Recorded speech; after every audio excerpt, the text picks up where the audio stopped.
you've got 7 steps to follow, and as the gal before you went out the box, and before Nelly pointed out, follow the steps. Yeah, somebody else had it. Yes, sir.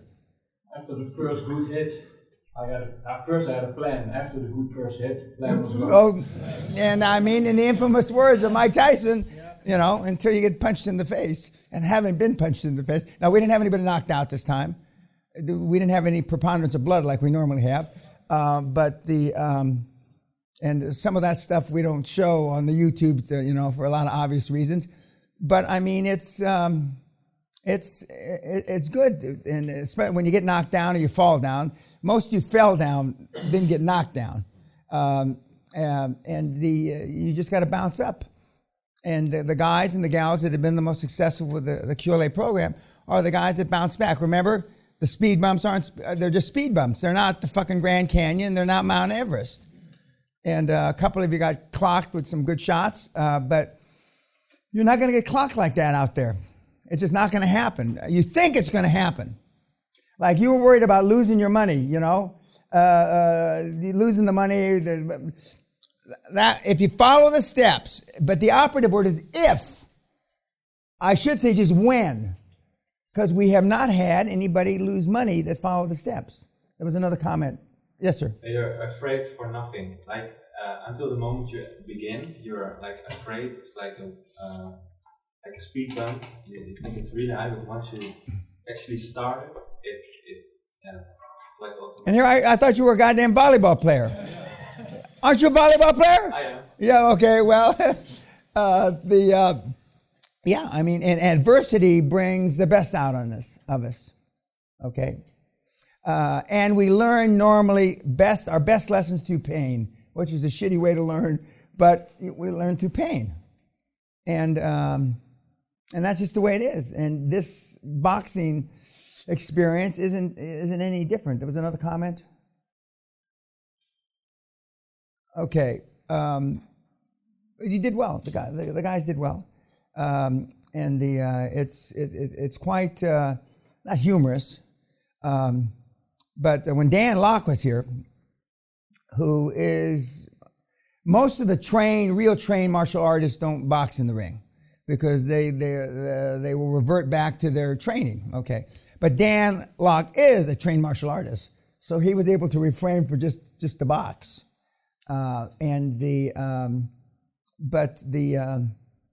real fighting isn't like this. I mean, real fighting is when he goes down, you make sure he doesn't get up, you know. But that's not what the purpose of this, and that's why it's only one round, and it's going to stay one round. But the YouTube guys, they got a lot of pundits out there, and I can't wait to see their comments about you, you know. But they're there, and you're here, okay? And we've got guys, you know, that say that they, you know, that make fun. They don't understand the process of why we're doing it. But again, they're there and you're here. But when I came up with the idea, again, the most professional thing about it was the ref, because he's a professional referee. He's a professional ex-fighter. I think he's had 85 fights, professional fights. So he's from the referee down, it deteriorates, you know, to when you guys get in the ring. But that was good. I'm glad to see it. Now we're going to see 2 more webinars, and but any questions about Anelli before we go on to the next webinar, because we didn't really have time to do questions about Anelli, other than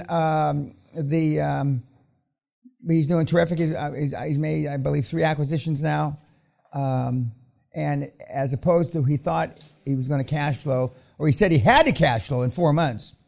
It was 8 months. And that's one of the things, the learning point from that is it's going to take you longer than you think. Not because Dan says, it just shit happens. And for deals that you don't get closed between now and let's say the second week of December, you're going to, you know, depending on what part of the world you are, you could wait till the last week of January because everybody goes to sleep, basically. And they've all got reasons. And unfortunately, precedent history is that everybody goes to sleep. They really go to sleep in Germany, the Netherlands, France, you know. They just, because historically, you know, they've got a reason not to do the stuff because it's the holiday season. But I find it's interesting during Ramadan, during the holy thing for the Muslims, they're doing deals left, right, and fucking center during Ramadan, which is their equivalent of Hanukkah and Christmas wrapped up. How come they're doing deals left, right, and center during Ramadan? And they don't seem to slow down. And I won't go into they come to London to whore around and, you know, but that aside, but they're doing deals.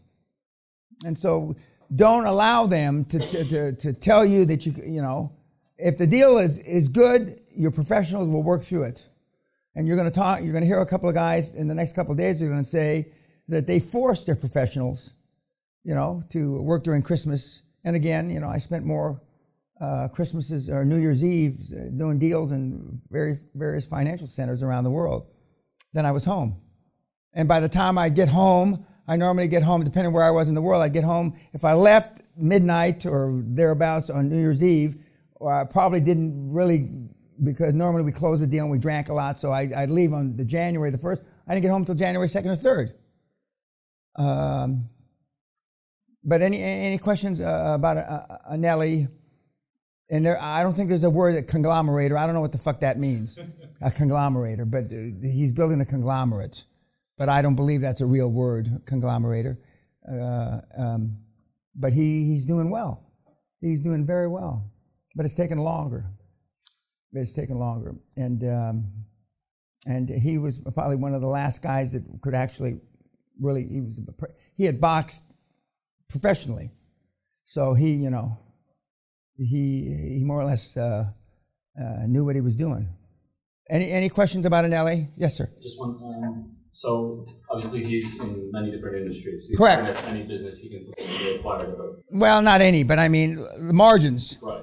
Margins, and almost all of it is non-recourse, and all of it is without its guarantee. Sure. And is it because the economy is so small and there aren't many? No, it's because the infrastructure is fucked up there. Uh-huh. I mean, where you think you don't want to go there because it's fucked up, that's the reason to be there, because it's fucked up. Back in the day, China was the place to go 20 years ago. But things are fixed now, more or less. And the government's got a hold, or not a hold, but they've got a much better grasp on growing the economy now than they did 20, 25 years ago. The Chinese banks have gotten, you know, up to date. But in the places that I've alluded to that are screwed up because there's no infrastructure, like when you go to Cuba, when Sally and I went to Cuba, other than the main drag in Havana, the main drag that has been fixed up, you go one block behind the main drag and it's dog shit. And then you go out to, there's a famous club that you go out to, you drive like 15, 18 miles. Everything between there and that famous club is dog shit. There's no infrastructure.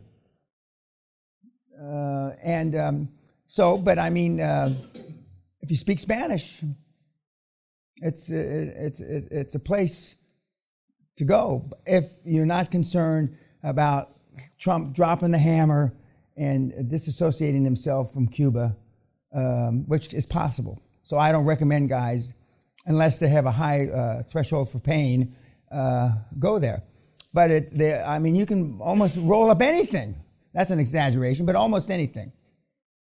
But I mean, I know they don't have yellow pages anymore, but if you threw a yellow page down, in the old days, the old yellow page books, wherever it opened up, almost 95% of the time, that's a fragmented industry you could roll up. Pharmacies, dental practices, veterinary, I told you, mortuaries, I mean, you name it. Almost you name it. And by the way, you were asking about the single practitioner practice, you know, that she was going to buy. Most single proprietorships, whether it's accountants, dentists, or lawyers, or whatever they are, normally can be bought by 1.75 to 1.25 yearly revenue. Has nothing to do with income. Yearly revenue.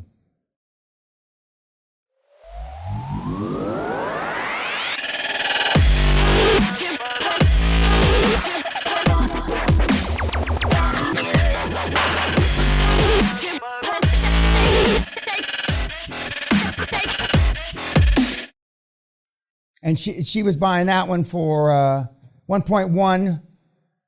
It did 1.1 million revenue, and she was buying it for 1.4, but then she backed away. So that's like 1.25. And it's just kind of a rule of thumb that has developed over the decades that you can buy, but these are single proprietorships, not a one-man accounting, one-man dentist, one-man doctor, a receptionist, a nurse. But I mean, they're guys. I bought up optometry. We rolled up 17 or 18 or 19 optometrists here in Scotland years ago, back in the day. Now they got Specsavers and all these people. Well, they did the same thing. The margins, you realize how much the lenses cost? 50 to 75 cents. I don't give a shit how technical or what your prescription is. You know how much the frames cost? Now this is 24 karat gold, but I mean the regular frames cost. You buy them from China from $3 to $5. So you got you maybe got $6 in the deal. And have you ever bought a pair of glasses for $6? No. I mean, it's a license. They're whores. It's a license to steal. It's not a very exciting business, being an optometrist. And you can buy, with the greatest respect, you can find optometrists a dime a dozen. 2 dozen for a dime. Now, I'm not talking about ophthalmologists. I'm not talking about them. I'm just talking about the guys. Next time you buy a pair of glasses, and you just remember the lenses are less than $1. Less than $1. So there's no in Cuba, they don't have any of this. In Haiti, we're rolling up water. Now the challenge is Coca-Cola is allegedly stepped away from the water business in Haiti. Now when Coca-Cola, with all its money and infrastructure, steps away from something, something's not right. Something is very, very wrong. But they have no water distribution. They have no gasoline distribution in Haiti. They got nothing. They just got a bunch of guys that look like him running around the streets. And now this is a lie. In loincloths. Now, see, I'm like Trump. I like to exaggerate. But fucking in loincloths with their dicks hanging out, But I mean, that's not quite true, but it sounds good, right? Yeah. It sounds good, And it's parts of Africa, Kenya, Nigeria, loincloths. And they're not running around in loincloths, but anyway, it sounds good. It sounds good. When I tell that to the university students that are, I didn't know they still wore loincloths in Ethiopia, The kids that go to school now are stupid, brain dead. Anything else about Anelli, boxing, or the big lard ass, my successful woman? Yeah. Because he was a conglomerate. There's no such a word as a conglomerate, but anyway, okay, go ahead. Because it has these very specialty industries, whatever. Did he have to have? Was his industry expert? No. His chairman is his industry expert. He said he's a former conglomerator. He's got 35 years of building conglomerates and exiting, building conglomerates and exiting. So that guy that's his chairman, he said his name, I forget what his name is now, is both his industry expert and his chairman. He wasn't diluting stock by having to get a new industry expert per... No. I mean, for example, manufacturing has got certain fundamentals you got to follow. Now, retail, stay away, but retail has got certain fundamentals you got to follow. Okay? And so there are certain benchmarks in certain industry. Energy business, generally speaking, has certain, depending on what end of the energy, whether you're in exploration or refining, etc. So you get, like I'm a generalist, and I could be called a generalist across a conglomerator. I could be more specifically a generalist because I understand refining, I understand the retail end of petroleum, exploration, onshore, offshore, because I've done all that. But guys that have that kind of experience normally have 30, 40 years experience. You get some kid, some of you, not this group, some of you have, got a guy, an MBA out of Texas A&M. He's got a petroleum degree, engineering degree, and he's got a geophysical degree, undergraduate, and he's got 2 years experience. Well, that's forget about it. I don't give a shit if he was valedictorian. 2 years experience means nothing. You want some guy that's done 30, 40, 50 deals or been involved in 30, 40, 50 deals. So the minimum that you're going to find is a guy with maybe 10, 15 years experience, a guy or a gal. 10, 15 years experience. Because you want them to have made mistakes. You want them to understand why they get turned down by loans at the bank. You want them to understand the credit process and how, and we're going to talk about that starting tomorrow afternoon, the credit process and how you get shit through the credit committee. Because you can have the greatest deal and the credit officer can love you. But if he's not the final or she's not the final okay on the loan, you're fucked. The credit committee, you got to get, beyond the credit committee. And that's why part of the speeches and that you have, templates, is, who makes the credit decision. So when he tells you he's got a $5 million credit, is that just you by yourself? That's it? That's good. Okay, no, I'm the first level, and then it goes to a committee, and the last thing you want to hear is it's syndicated. Fuck! That means it's got at least 2 different aspects of the bank looking at the deal. We don't want syndicated deals in the beginning because they take longer and they can get turned down. Now, syndicated also means getting other banks involved. And then you have no idea. Well, so what you do is when you look, again, I'm getting ahead of myself. They have tombstones in newspapers. They're ads in the Wall Street Journal, Financial Times, New York Times. A $22 billion healthcare deal led by a Citibank. And then you see all the other banks listed, right? That means all the other banks had to be involved in the credit approval.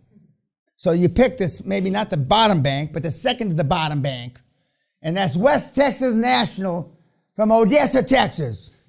Good old boys, okay? Yeah, and